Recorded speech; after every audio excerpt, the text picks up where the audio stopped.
Since your tummy is empty after giving birth, you should be able to do the housework, right? When I returned home after giving birth to triplets, I found out our home had turned into a shithole. My husband believed that I had been neglecting house chores using pregnancy as an excuse.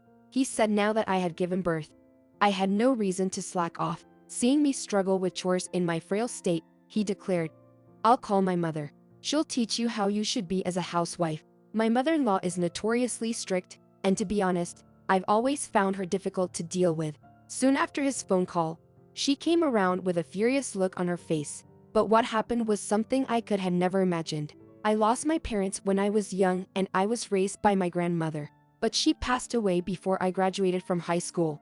With the help of kind neighbors, I managed to graduate high school. I found a job right after graduation and left my hometown. I had no choice but to sell my grandmother's house, so I no longer have a home to go back to. Fortunately, the people I worked with were very nice to me, and I met someone who I wanted to be married to. When I visited his parents for the first time to announce our marriage, I felt scared by just looking at his mother's strict face. My husband didn't plan to live with his parents, so we started our married life just the two of us. He was a very dependable husband, and though I handled most of the housework, his words with appreciation made me happy. My husband would tell me how good my cooking was, and that alone was enough to make me happy in our marriage. Around our 6-month anniversary, we found out that I was pregnant. With triplets, the odds of naturally conceiving triplets are about 1 in several 100,000. Since it was my first pregnancy and I had no parents to rely on, I took maternity leave early. I had a strange feeling of happiness mixed with a little fear as my body was changing. A female colleague of my husband, who had been kind to me since we started dating, had gone on maternity leave a few months earlier. She had worked almost until she gave birth, which I found incredibly powerful compared to my situation. I told her that I felt pregnant for the first time and expressed my fears and worries to her. She reassured me, saying, "Everyone's nervous the first time." Her words kept me going as my little babies grew inside me. But my husband didn't see it that way. He accused me of slacking off whenever he noticed the slightest lapse in household chores. I wasn't intentionally cutting corners. Despite my complaints of nausea, heartburn, and fatigue, which I had never experienced before, he dismissed them as my imagination. "I'm out working for the family, and you want me to do the housework you neglected? You do nothing but lie around all day, enjoying 3 meals and naps. How lazy you are." To him, housework wasn't a job, and it was a woman's duty. Sure, I did most of the housework before I got pregnant, but he always helped me a little when I asked. When I pointed this out to him, he replied, "Housework is a woman's duty. Of course, you should do 99.9% of it, since I'm the one who earns the money. 0.1% of my help is more than enough." I then realized that there was no point in arguing anymore. I gave up and tried to meet his demands while sneaking in some rest, and a few months had passed. Perhaps because of this stress, I was hospitalized for possible premature labor. The triplets are still too small. An early birth would decrease their chances of survival. So I was ordered to complete bed rest. I told my husband on the phone. Then he did come after his shift, but staying in the hospital? You're not even doula. You asked the doctor to stay in the hospital so you can avoid housework, didn't you? He accused. Didn't he hear from the doctor? I was shocked. I had called him because the doctor wanted to explain the situation to both of us and asked him to come as soon as possible. "He's going to cook for me while you're here? You managed to come here for doctor's appointments so far, right? You'll be fine. Let's go home." He started packing my stuff and tried to drag me out of the bed. "Do you know how much it will cost to stay here? I have no intention of paying medical bills for someone who's not even sick. A C-section? Childbirth should be natural. Don't do anything that deviates from the laws of nature. Shame on you." His mention of a C-section showed that he had at least heard the explanation, but he clearly had not understood any of it. It was too early to give birth. The babies had to grow inside me. Hospitalization wasn't just a choice, it was a necessity. Besides having triplets, a C-section had been the plan from the beginning. I would have preferred a natural birth if it weren't for the triplets. But my husband, who hardly helped me with anything at all, was full of demands. "You just got me pregnant and now you abandon me." My anger against him was building up. If it were just about me, I can bear it. But 3 new precious lives were growing inside me. I'd do anything to protect them. But no matter how I tried to explain, my husband wouldn't listen, and from the anger, I started struggling to breathe. That's when a midwife rushed into the room. My husband was kicked out of the room, and I could hear him getting told off. This was a matter of life and death. and his behavior was dangerously close to being reportable. Other pregnant women were so disturbed by him, they complained to him. After that, he behaved himself in the hospital. With one problem less, I thought I could focus on the babies, but I had to have a C-section soon. Even though it was a little early for them, my biggest concern was whether they would be born healthy. But to my relief, the triplets were strong and healthy, happy babies. However, because they were born prematurely, they needed to stay in the hospital for a while.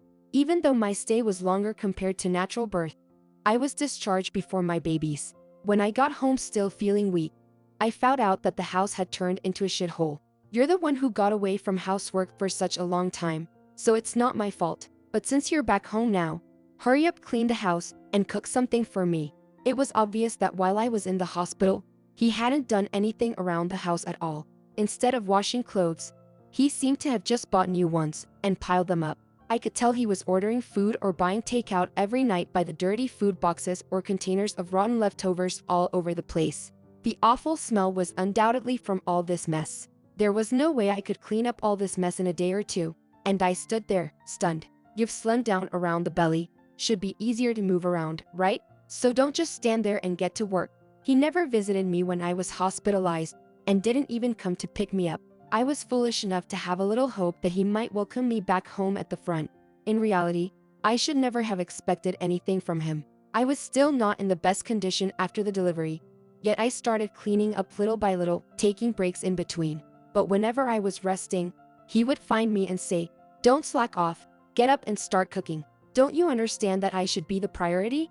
No matter how I tried to explain my situation, he just cited as an excuse to slack off. I also had to visit the triplets in the hospital and pump milk. I couldn't just clean all the time. He demanded home-cooked meals, but the kitchen was filthy with a pile of garbage. I didn't think it was a good idea to prepare food in such condition, so I resorted to buying pre-cooked meals. I managed to go shopping, but I wasn't recovered enough to cook from scratch, so picking different pre-cooked meals each day was all I could manage. The regret of not being able to carry the triplets to full term haunted me, keeping me awake at night. I think that too contributed to my slow recovery. I begged my husband to take it easy on me, warning him that at this rate I might end up back in the hospital, but in a different way. But he sternly refused, saying, "I won't accept any more hospital stays just because you want to avoid housework." I continued to sneak in breaks while doing chores. Eventually, I reached my limit and fell asleep without noticing his return. Sleeping instead of greeting me when I returned from work. What a life you have. Do you realize who you owe your livelihood to? You need to be re-educated as a wife. I'll tell my mother about your laziness and have her set you straight. He said that and called his mother right in front of me. He told her I'd checked myself into the hospital just to avoid housework and to try to slack off, using postpartum as an excuse. He would say his mother was strict with discipline. The memories of her scolding him as a child were still vivid in his mind. I had found her intimidating since the first time I met her. She had always seemed stern and hard to approach. I was terrified that it was my turn to receive strict discipline from my mill. She was supposed to come the next day, but on the day, my husband rushed out of the house to avoid her using some work-related meeting as an excuse. Right after he left the house, there she was, arriving with a fierce look on her face. I braced myself for a scolding before I could even greet her. "What are you doing?" she said. "I thought here comes the criticism for my cleaning. You should be resting after risking your life for giving birth." She took the vacuum cleaner from me, put on her apron, then started to clean. She questioned me if I'd been able to have enough rest and clean bed, and then decided which room to clean first. Once one of the rooms was clean, she told me to rest there. I wondered if it was okay, but my body was already screaming its limits. Intending to rest only briefly, I ended up resting deeply. I woke up and rushed out of the room to look for my meal and found that she had not only taken care of the piled-up laundry but also prepared a warm meal. Though there were still rooms that needed to be cleaned, the house was transformed into a livable space. I couldn't be more grateful for what she had done all by herself. Then my husband came home. Seeing the living room and entrance cleaned, he was triumphantly convinced that his judgment was right. My mom really did a good job teaching my lazy wife a lesson. I guess I've been too lenient with my wife. I'll learn from you and start being strict with her," he exclaimed. He saw the warm and appetizing meal. He started eating by himself. Suddenly, my mill snatched the meal from him and took the fork out of his hand. "Who said you could eat? Get down on the floor," she commanded with an undeniable force, making my husband jump out of his chair and kneel on the floor. She asked him what the hell he had done to his own wife. She said to him, "Childbirth is a life-threatening event, and you, instead of caring for your wife who went through it, made her do household chores? I did not raise such a worthless son. How on earth could you think she stayed in the hospital just to escape housework? You disregard the value of life too much, like a monster wearing a human skin. Don't you know what a C-section is? It's a surgery where the abdomen is cut open. How dare you leave the house so dirty and do nothing about it while your wife needed to rest in clean environment? You are the one in need of discipline, not your wife. You useless busted." The scene was unbelievable, like a grown man being scolded like a child. You never change, do you? You take the opinions of others at face value. And when corrected, you become stubborn and refuse to listen. You're a father now. Act more responsibly, you foolish son. She continued. She questioned him why he mistreated his postpartum wife. And my husband confessed he was influenced by a male colleague. He was told that women use pregnancy as a weapon to become bold and impudent. Pregnant women slack off on household chores using morning sickness as an excuse and opt for easy childbirth using the baby as a reason. They would conveniently control the men because the men don't know any better. She was infuriated to find out that her son believed such an absurd story and he had been oppressing me. I was worried that her blood pressure would rise so high and cause a stroke. He was unable to retort, just shriveled up. My mill had offered to help with postpartum care, but my husband declined, saying he would take care of me, which she initially admired as his growth. However, the reality was the opposite, and she apologized me for not visiting, having trusted her since words. I felt touched knowing she had been so concerned about me. My mill was strict but very sensible. She said that anyone who spreads falsehoods is no good colleague at all. She told him off not to believe such people. He optimistically said, "As for that colleague, he was away on a business trip for a while, so there was no need to worry about it anymore." I doubted whether he truly understood, and my mill seemed to share my skepticism. She was looking down at him doubtfully. After this incident, my husband became more cooperative, and my health improved. Eventually, I was able to manage grocery shopping after visiting the triplets at the hospital. My mill still regularly came over to help and left pre-cooked meals that could be stored for later. I felt so grateful for her kindness. When the triplets came home from the hospital, she visited almost every day, reminding my husband of the importance of parenting. Initially, he refused to change diapers, but fearing my mill's wrath, he reluctantly started helping. He would attentively care for the children in her presence, but once she left, he would cease doing anything. His attitude became apparent even without her watching, leading him to bizarrely search the house for hidden cameras. I was obvious to her anyway by just watching him changing diapers.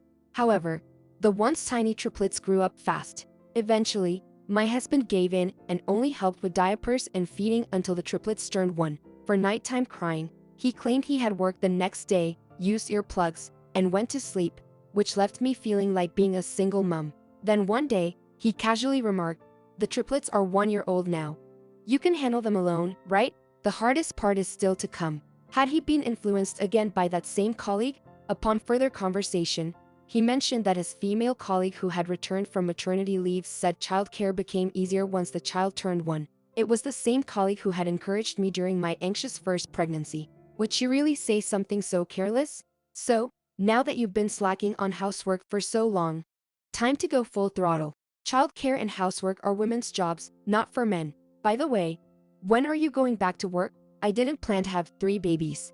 I can't feed them by myself. With these words, I was certain. The colleague who had been away on business had returned and filled my husband's head with more falsehoods. He would leave his clothes around and never clean up after meals. He seemed to have regressed to the days when he expected everything to be done for him: bath, meals, tea. With 3 toddlers moving around, I couldn't manage all the housework. I claimed that if he wanted the housework done, he needed to participate in childcare, but as I expected, he labeled it as an excuse for slacking. Moreover, his lack of interest in the children.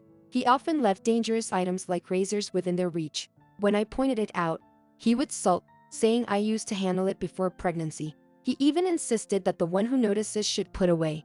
This led to arguments, and in his frustration, he started ignoring me and the children. He would step over them as they lay on the floor. He could have stepped on them if they made little movement. I told him to be more careful with them, but he ignored. Because I protected the children and told him off, he became even more stubborn and sulky. I gave up and I consulted my mill. The next morning, she came over, woke up my still sleeping husband. and took him back to her place. A few days later, they returned, and my husband looked drained. I could tell he had undergone intense re-education. He kneeled before me, half crying, apologizing. He looked quite shocked and exhausted from being scolded and beaten back by his mother. The shock seemed to stem mainly from being lectured at work about his complaints. Angry at being scolded by his mother, he had vented at the office about what a terrible wife I was. The recently returned female colleague, hearing his complaints, asked, "Triplets?" When my husband nodded, she erupted in fury. I said childcare gets a bit easier at 1 year old for one child, not triplets. How can you leave your wife alone with 3 babies? What kind of father are you? She told him off. Even the other men in the office were astonished. It's a miracle she hasn't divorced you yet. The issue escalated, and his boss also reprimanded him severely. Rumors had spread that he was abusive towards me and the children. At the same time, the male colleague who had misled him was being fired for inappropriate behavior towards female colleagues. He had claimed to be on a business trip, but it was just a cover for dealing with his divorce. However, upon returning, he was faced with a complaint filed against him, leading to police involvement. My husband, realizing the gravity of the situation after his boss declared an investigation into these rumors, finally felt a sense of crisis. His mother also warned him that if he was abandoned by his wife, she too would forsake him. Her stern words, questioning his urge to push me back to work and his failure to support the family alone when he claimed to be the head, made him change. I was wrong. I'll change and devote myself to my wife and children. Please don't leave me, he begged. My mill told me to tell him anything freely, but I decided to forgive him just this once. However, I made it clear one more slip, and I wouldn't forgive him. Since then, he has changed, actively engaging in housework and childcare. He even bought cooking books for simple men's recipes, and cooking on the weekends became his routine. Occasionally, my mill would drop by unannounced to play with the children, and it was a huge help. By the time the triplets were old enough to go to daycare, he had learned to care for them well enough that I felt comfortable working part-time. I had to give up my full-time job to take care of my triplets.